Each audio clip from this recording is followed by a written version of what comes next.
the most powerful promise in the universe.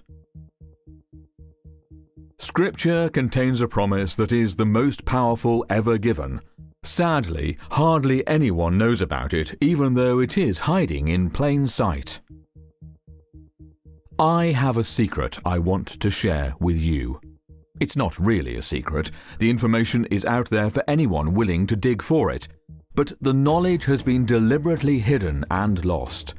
The secret is, the divine name contains the most powerful promise in the universe.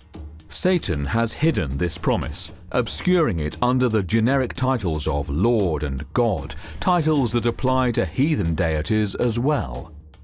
Yahuwah wants the promise contained in his name to be known and used. This is why Scripture repeatedly urges believers to call upon the name of Yahuwah, and all who do are promised an answer. It's because there's power there.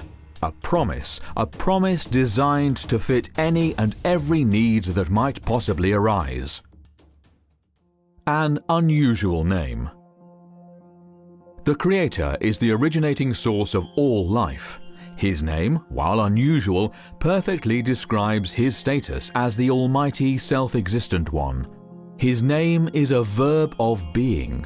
Verbs of being are am, is, are, was, were, be, being, and been. All of these perfectly apply to him that is and was and shall be forevermore. At the burning bush, when Moses asked who he should say had sent him, the reply, as translated into English, was, "I am that I am." And he said, "Thus shalt thou say unto the children of Israel, I am hath sent me unto you." Exodus chapter 3 verse 14, King James Version. The actual word, however, is simply be. Be. Be. Say that be has sent me to you. Be in Hebrew is Hayah. Power in the name. There is power in the divine name. An ancient war cry in Korea was Hayah. Even today, people who study martial arts are taught that crying Hayah will increase the physical power of their hits or kicks. Yahuwah's prophets understood the power of the divine name as well. In Genesis chapter 12 verse 2, Yahuwah told Abram, "I will bless thee and make thy name great, and thou shalt be a blessing." Abram was already blessed, so Yahuwah's pronouncement conferred upon him a future blessedness. The use of Hayah in such passages declares the actual release of power, so that the accomplishment is assured. Abram will be blessed because Yahuwah has ordained it. The prophets used Hayah to project Yah's intervention in the future. By using this verb, they emphasized the underlying divine force that will affect them. When covenants were made between two partners, the formulas usually included Hayah. One of the most debated uses of Hayah occurs in Exodus chapter 3 verse 14, where Yah tells Moses his name. He says, "I am Hayah, that I am Hayah." Since the divine name, Jehovah or Yahweh, was well known long before, this revelation seems to emphasize that the God Eloah, who made the covenant, was the God that kept the covenant. So, Exodus chapter 3 verse 14 is more than a simple statement of identity. I am that I am. It is a declaration of divine control of all things. This is the secret of the power hidden in the divine name, and it is what turns the name into the most powerful promise in the universe. The promise in the name. Isaiah chapter 55 verse 11 reveals the astonishing fact that the word of Yah itself contains the power to do what it says. "My word shall not return unto me void, but it shall accomplish the thing whereunto I sent it." This knowledge, combined with the power inherent in the divine name, will unlock all the treasures of heaven and unleash all the power of divinity on behalf of the humble follower who, by faith, lays hold of the divine promise and, like Jacob wrestling with the angel, refuse to let go.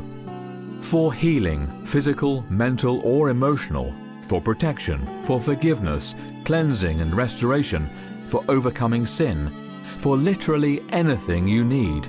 The divine name itself is a promise you can claim, and the power to fulfill that promise is contained in the Word itself. This is how the universe was brought into existence. The powerful name of Yah was used repeatedly. David explained how the world was created. Let all the earth fear Yahuwah. Let all the inhabitants of the world stand in awe of him. For he spake, and it was done. He commanded, and it stood fast. Psalm 33 verses 8 to 9, King James Version. And what he spoke over and over and over again was his name. Light be, light was. Dry ground be, dry ground was. Plants be, plants were. Everything that exists came into being through divine power communicated by the divine name. Claiming the promise. This is why Yahuwah cannot lie. If something did not exist before, it does just as soon as he speaks the words. This is also why we are to call upon the name of Yahuwah. It is how we are to overcome in the battle against sin. Literally, anything you need for life, health, happiness, and help in overcoming sin is contained in the power of the divine name. His name, be, coupled with your need, becomes a promise that will be fulfilled when you claim it by faith. So, what do you need? His word to you is, be healed. Be provided for. Be strong. Be comforted. Be courageous. Be forgiven. Be cleansed. Be recreated into the divine image. This is what it means to call upon the name of Yahuwah. Because Yahuwah's words contain the very power that called the universe into existence, those same words, spoken in faith when living in full surrender to His will, become a self-fulfilling prophecy. So, when you call upon the name of Yahuwah, when you let your faith grasp the promise of the name, His word to you is fulfilled. Paul understood this powerful concept. In Hebrews chapter 11, he explained, "Now faith is the substance of things hoped for, the evidence of things not seen." Yahushua said, "And whatsoever ye shall ask in my name, that will I do, that the Father may be glorified in the Son." John chapter 14, verse 13, King James Version. This is not some divine slot machine, say it and get it. As always, Yah's promises are given on condition of obedience to His revealed will. However, this powerful promise is Yah's intended means for our overcoming. When your faith grasps that the power to fulfill the promise is contained in the very word of Yah itself, you will know that you can declare it, and it is so, not because of any goodness in you, but because of who He is, the Creator, and what He is, your Father who loves you. Call upon the name of Yahuwah. He wants you to. His word to you today is, "Hitherto have ye asked nothing in my name. Ask, and ye shall receive, that your joy may be full." John chapter 16, verse 24, King James Version.